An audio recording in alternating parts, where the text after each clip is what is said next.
কচু দিয়ে ইলিশ মাছ করতে প্রথমে কড়াই দিলাম তেল, জিরে ফোড়ন, ইলিশ মাছগুলো ভেজে নিয়েছি।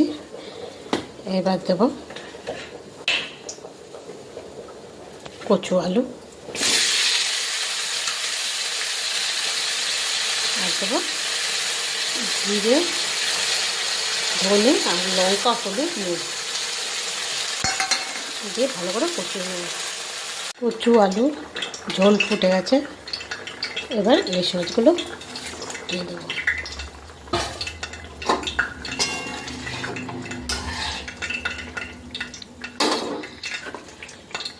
দিয়ে দেবো একটু সর্ষে বাটা।